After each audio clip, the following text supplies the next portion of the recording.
홍계월전은 고전 소설에 속하는 작품입니다. 그죠? 고전 소설을 대함에 있어서 몇 가지 포인트를 좀 알려준다고 하면, 고전 소설은 개화 이전의 소설을 말하는데 현대 소설보다 훨씬 더 어떻게 보면 구성상에서 단순하다라고 볼 수 있어요.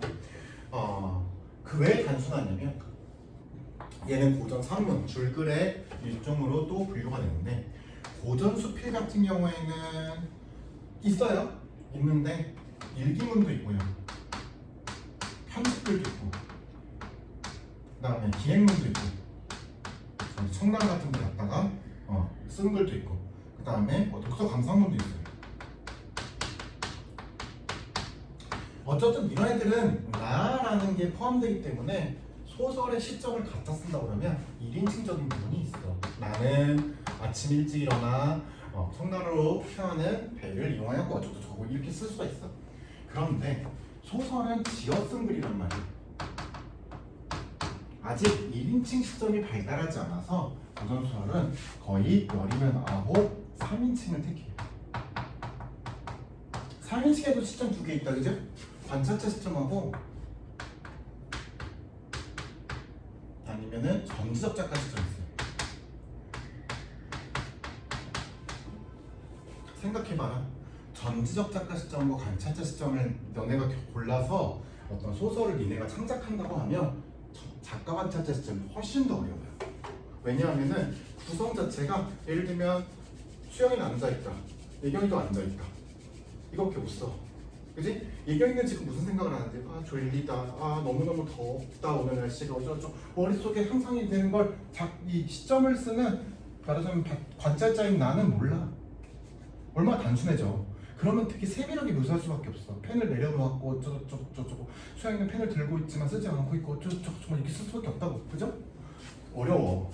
그렇기 때문에 쉬운 걸 택한단 말이야. 또 열이면 여덟, 아홉, 아홉은 전지적 작가 시점을 택할 수밖에 없더라. 그래서 그냥 전지적 작가 시점을 어느 정도 생각해도 된다 라는 것이고, 그 다음에 내용상으로 홍계월정을 한번 들어보다 본다 그러면, 이거는 조선 후기에 쓰여진 작자 미성의 어떤 글인데, 조선 후기가 왔다고 하는 건 말하자면 멸망 직전이라는 얘기지. 조선이란 나라가 망해먹게 생겼어. 그죠? 그렇다는 얘기는 쑥대밭이 됐다는 거야. 특히 평민의 삶이 개차반이야. 뭐야? 못 살겠다, 바꿔보고 싶다라는 개혁의지가 당연히 높아질 수밖에 없다. 그 개혁의지를 북돋았던 건 이 사람들이 평민들의 의식은 또 성숙했다는 얘기거든.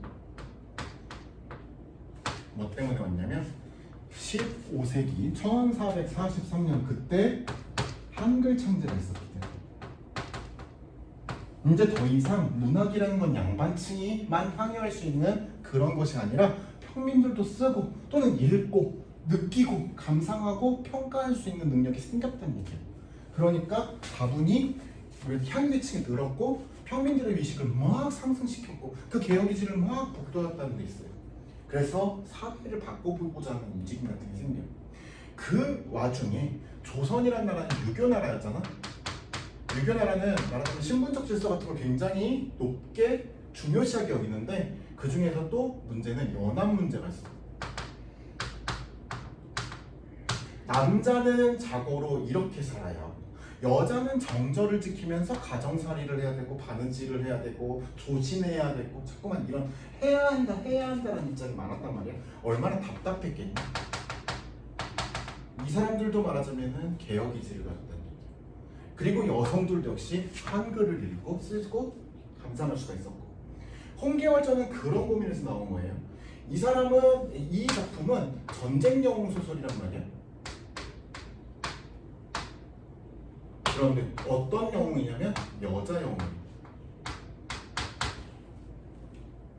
조선시대에 여자 영웅이 있었을까? 한 명도 없어. 사실상. 그런데 이런 여자, 슈퍼우먼이 나왔으면 좋겠다는 거야. 남자들이 해먹는 세상이었으니까. 지금은 여남이 어느 정도 평등하기 때문에 이런 가치가 굳이 얘기하지 않더라도 막 있어요, 그죠? 근데 당시에는 없었다는 얘기예요. 여자들도 더 사회에서 높은 계급 계층도 가졌으면 좋겠고 더 많은 부도 가졌으면 좋겠고 더 능력자도 나왔으면 좋겠다라는 거예요. 그런데 그래서 여성 영웅을 쓰긴 했지만 그래서 너무너무 훌륭한 사람이 되었지만 한계도 있어. 마지막 결말 보면 어떻게 돼요? 다시 집으로 돌아가죠. 내가 돌봐야 할 사람이 가정이기 때문에 가정 일을 해야겠다고 그러면서 왕이 녹봉을 주고 관직을 준 거를 사양해요. 그죠? 이런 거는 역시 여전히 조선시대의 한계점이라고 또 말하자면 무슨 여자 대통령이 되었다, 여자 임금님이 되었다라고 하지 않고 가정 돌아갔으니 사람들이 칭찬해 주었다 이렇게 끝나요. 이런 플롯으로 조금 고민하시면 되고 소설 구성의 3요소는 당연히 인물, 사건, 배경이니까 이거 좀 짚어갖고 읽으면 고전소설도 그렇게 어렵지는 않아요. 네, 이런 식으로 준거하셔서 읽어보시면 되겠습니다. 홍계월전 같이 보시면 천자는 중국에서 일컫는 임금님이에요. 임금님이라고 생각하면 돼요. 임금님의 중매로 보국과 평국 인물 2명 나왔네. 결혼하지만 남자인 보국은 여자인 평국이가 자신보다 높은 벼슬에 있다는 점 때문에 갈등하게 됩니다. 이때 오왕과 초왕이 그 주변국이 반란을 일으켜 쳐들어오자 평국이는 원수로 이 빌어먹을 원수 같은 놈 이게 아니라 여기서 원수는 뭐니? 전쟁의 수장이에요. 우두머리. 보국은 부하인 중군으로 출장합니다. 더 직책이 낮지요. 서울에 있는 임금님이 위기에 처하자 평국은 서울로 올라와서 임금님을 구했고 그 사이에 보국은 오, 초, 두 왕의 항복을 받았다는 장계를 보내는 그 어떤 전쟁통에 있어 어떤 그런 그 보고를 올립니다. 임금님이 평국이를 보고 말씀하시기를 이제는 오, 초, 두 왕을 사로잡았다 하니 이런 기별을 듣고 기별은 소식의 옛날식 한자식 말이에요. 소식을 듣고 어찌 앉아만 있을 수가 있겠습니까? 우리도 한번 나가봅시다 이런 거죠.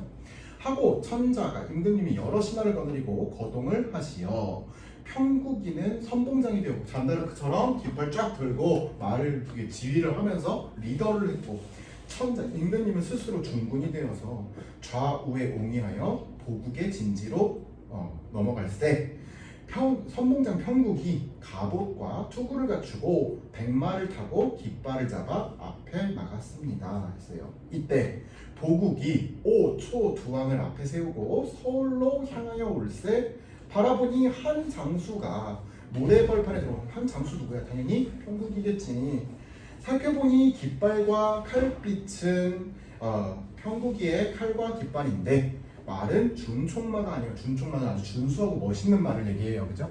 아주 그럴싸한 그런 말을 탄 것이 아닌 것 같아.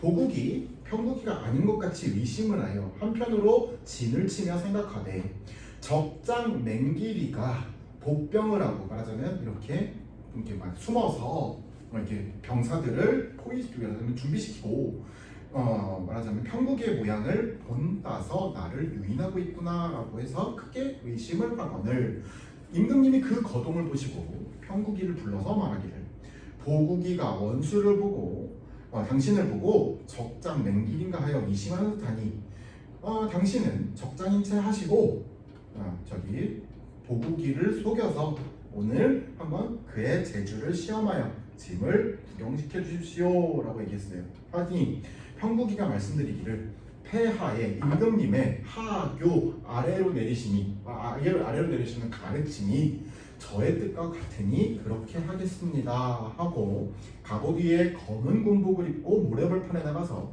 깃발을 높이 들고 보국이의 진을 향하니 보국이가 적장인 줄 알고 달려들지만 평국이는 곽도사에게 배운 술법을 베푸니 여기 또 기적적인 이야기 나오죠. 고전소설이 약간 과대한 뻥이에요. 눈 깜짝할 사이에 태풍이 일어나고 검은 구름 안개가 짜욱해서 지척 송민국에서 배웠다 그죠? 가까운 거리도 분별할 수가 없었다.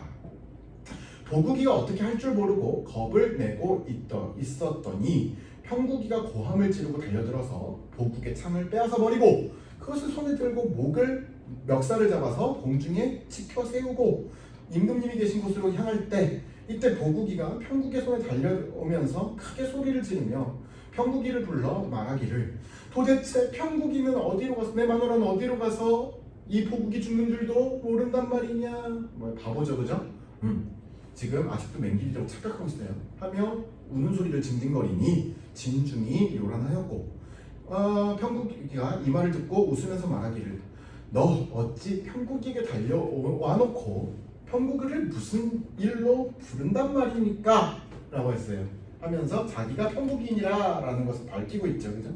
하면서 박장대소 아니 박장은 손바닥 장자야. 그지? 손바닥을 빡빡 두르면서 깔깔깔깔 웃는 게 박장대소야. 그지? 보국이가 그 말을 듣고 정신을 차려보니 과연 평국이거늘 슬픔은 감대없고 도리어 부끄러워서 쪽팔렸지 눈물을 멈추더라. 임금님께서 그 장면을 보시고 크게 웃으시고 보국이의 손을 꼭 잡아주시면서 위로하시기를 중구는 그러니까 보국이 당신은 평국이가 쪽팔리게 했음을 조금도 마음에 들지 말으시오.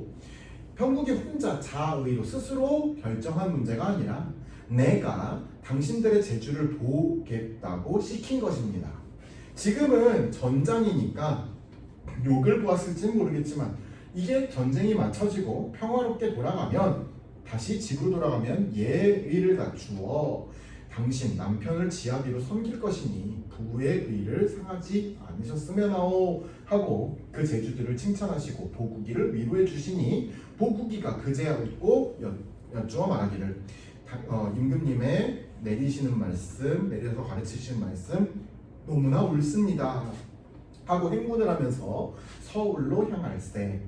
오초두왕에게 행군북을 지우고 무사로 하여금 울리며 평원, 강양에 덮여 이런 거 저런 거 읽을 필요 없고 어쨌거나 남산 밑으로 가서 임금님은 황하정이니까 어떤 정자에 앉으시고 무사를 대령하여 오초두왕을 결박하다 꽁꽁꽁꽁 묶어버리고 층계 아래 무릎 꿇리게 하고 꾸짖어서 말하기를 너희들이 반역하여 서울을 침범하다가 하늘이 다행히 무심하지 않으시어 너희를 붙잡았으니 너희를 다 죽여서 우리나라에 빛이 나게 하겠습니다 하시고 무사를 명하여 문 밖에 내어 목을 베어버리고 그 두 명의 왕의 목을 베어버리고 그것을 걸어놓고 평민들에게 보여주더라 라는 것이죠. 옛날에는 사형제도가 딱히 없었으니까 뭐야? 참수형밖에 없었지. 이런 단순한 고전 조선시대 문화를 엿볼 수 있어요. 천자 그리하여 그러고 나서 황후와 그러니까 왕비와 왕자들을 위하여 제사문을 짓고 진친히 제사를 지내주시고 음식을 마련해서 군사들을 위로해 주셨고 여러 장수들을 차례로 그 공을 인정하여 공을 세워주시고 새로 국호를 고쳐 즉위하셨고 조서를 내려서 만관을 대어 조정위를 정하시고 보국으로부터 좌승상 그러니까 아주 높은 권직에 오르게 해주셨고 평국이는 대사마대도도 의양 임명장을 주셨고 그러니까 말하자면 지금으로 말하면 국방부 장관 같은 거지 그지? 말하자면 여자로서 또는 장수로서 가장 명예로운 직책을 주시고 못내 기뻐하셨더라. 평국이가 아뢰길 신첩은 신이 내가 라는 건데 신첩하니까 여자를 뜻해 그지? 이런 말하자면 연약한 여자가 분에 넘쳐 폐하의 넓으신 덕택으로 제후에 봉해지고 관직과 자기를 입었지만 천하를 평정하였으면은 당신의 임금님의 하회와 같은 높은 덕이 있었기 때문이지 이걸 어찌 신첩의 저의 공이라고 말할 수 있겠습니까? 겸손함의 표현이죠, 그죠? 하물며 친부모와 시어머니를 잃어버렸음에 제가 팔자가 기박해서 이런 것 같사오니 이제는 여자의 도리를 차려 밑주쳐놓고 지금 결국엔 가정으로 돌아가겠다. 여자가 여자로 돌아가겠대. 차려 부모의 영위를 지키고자 하옵니다 하고 이 말하자면 임명장이나 사원증 이런 것들 다 내려놓는 거야. 직책 같은 거 하면서 체읍학원을 뭐예요? 눈물을 흘리면서 꺼이꺼이 우는 거야. 임금님 앞에서. 임금님도 비가 너무 슬픈 마음이 들어서 말씀하시기를 이게 다 나의 박덕한 탓이로구나 덕이 부족한 탓이로구나 당신을 보기에 부끄럽소 하지만 위공부부며 그러니까 친부모님이며 공렬부인 시어머니가 어느 곳에 피난하였는지 분명히 소식이 있을 것이니 평국이 당신은 안심하시오 라고 하면서 또 말씀하시기를 당신이 규중 부녀자들이 거처하는 그 말하자면 안채 같은 거죠. 거기에 처하기를 청하였고 병부 인신을 다 바치니 다시는 물리지는 못할 것 같습니다. 그러나 군신지의가 있으므로 임금님과 신하 사이에는 위로움이 있다는 것이 유교적 정절 같은 거죠. 유교적인 의리지. 그걸 잊지 마시고 일사기 한 달에 한 번쯤은 조회하여 직접 찾아와서 나에게 문안 인사를 드려 나의 심사, 나의 근심 걱정을 덜어주시오라고 하셨고 그 인신과 말하자면은 뭐 임명장과 말하자면 사원증 다시 돌려주시면서 돈수 복지하여 그래서 평국인은 돈수 손을 가지런히 모으고 복지 납작 엎드려서 여러 번 사양하였으나 마지못해 그 임명장을 가지고 보국과 같이 나오니 누가 그 겸손함에 칭찬하지 아니하겠소라고 했어요. 이런 말하자면 아주 조신한 면, 그 다음에 겸손한 면에 대해서 칭찬을 아끼지 않더라라는 것이었습니다. 답은 2, 5, 2, 1, 5. 어렵지 않게 풀었을 것 같고요. 4번 한번 보신다 하면 보기를 참고하여 이 작품을 분석한 내용으로 적절하지 않은 것은 홍경을전은 비록 중국을 배경으로 하고 있지만 조선시대에 살던 사람들의 가치관이 잘 형성화되어 있습니다. 이 작품은 가부장제, 남존여비 뭐예요? 남자는 존하고 여자는 천박하다, 뭐 천하다 이런 뜻이죠. 충군, 임금님에 대한 충성심을 다가치는 유교적 이념을 기본 바탕으로 한 당대의 보편적인 삶을 드러내기도 하지만 한편 남자인 보국과 여자인 평국이라는 인물을 내세워서 능력이 좋은 여자, 기가 약한 남자 뭐 이런 것들을 보여주면서 만년 차별과 같은 제약은 또 거부하였고 새로운 가치관을 제시하기도 하였습니다라고 해서 적절하지 않은 건 보국이 끝까지 평국의 능력을 무시한 것도 아니고 가부장제 상품과 뿌리박혀 있다는 것을 볼 수 있었던 아니지 그지? 뭐 처음에는 좀 심란했지만 그의 능력을 인정하고 말았지 평국의 능력을 그런 쓰름없이 인정하고 막 징징거리기도 한다. 아이고 내 마누라 어디 갔을까? 왜 나를 구해주지 않을까? 뭐 이런 얘기도 해요. 감히 남자가 여자한테 자존심 꺾어가면서 이런 일이